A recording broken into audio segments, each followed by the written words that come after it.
No enunciado dessa questão, as camadas são contadas de baixo para cima por uma questão de construção, mas eu queria fazer com você exatamente o contrário.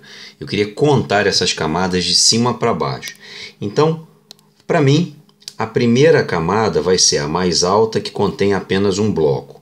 A segunda camada é a que vem imediatamente abaixo e que tem 5 blocos. A terceira camada com 9, a quarta camada com 13.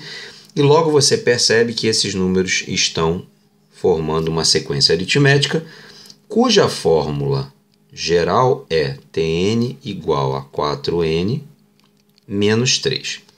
E aí o enunciado nos diz que essas coisas vão sendo somadas, essas quantidades vão sendo somadas até um ponto em que essa soma para, mas eu não sei qual é esse último número que está sendo somado. A única coisa que eu sei é que, se eu somar todos eles, o valor obtido será 378. Então, o procedimento para fazer isso a gente já sabe. O primeiro passo é trocar.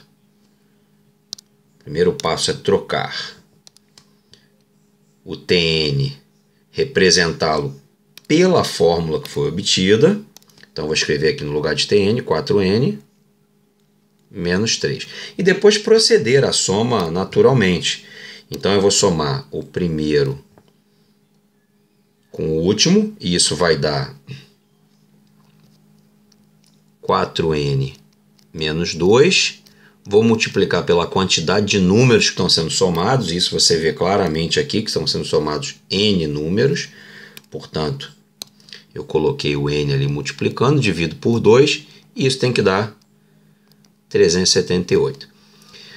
Simplificando o 2 do denominador com o numerador, eu obtenho 2n menos 1 vezes n igual a 378. E aí, já era sabido por nós, esse problema vai cair numa equação de segundo grau. Ao resolver essa equação de segundo grau, você encontrará n igual a 14. Haverá uma outra solução para essa equação de segundo grau, mas ela será negativa. Como n representa a quantidade de números, eu descarto essa solução negativa. E aí, vamos ver qual é a pergunta.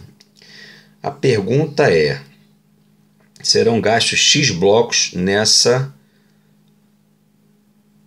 Havendo necessidade de acrescentar uma nova camada de blocos abaixo da base da pirâmide, obedecendo a sequência estabelecida, serão gastos X blocos nessa camada. Então, o que ele está propondo é o seguinte: a gente acaba de descobrir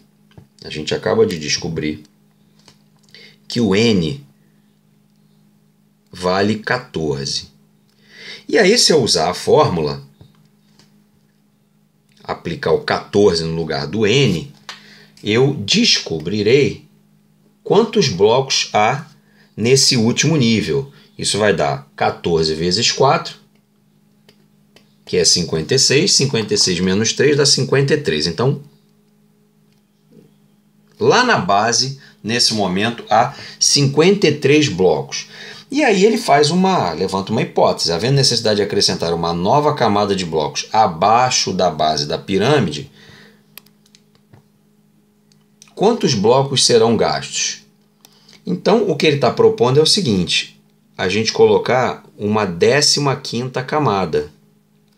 Como a gente acabou de ver que o T14 vale 53 e como essa sequência aumenta de 4 em 4, para colocar uma nova camada por baixo dessa pirâmide, eu terei que dispor de 57 blocos. Então, essa é a quantidade que o enunciado chama de X. E aí eu olho para as opções e vejo que não há esse número lá. Por quê? Porque, na verdade, o enunciado está perguntando qual é a quantidade total de divisores desse número x, divisores positivos desse número x, que é o 57. Então, eu preciso agora descobrir quantos são os divisores de 57. Eu vou fazer isso no braço. O 1 é divisor do 57, é divisor de qualquer número, na verdade. Por 2 ele não é divisível. Se eu dividir por 3, o 57 vai dar 19.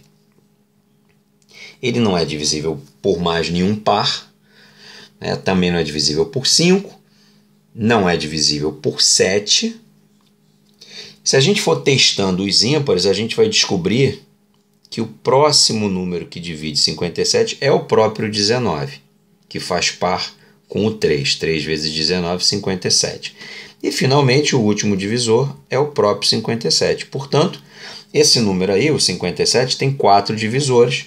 A resposta é a letra C.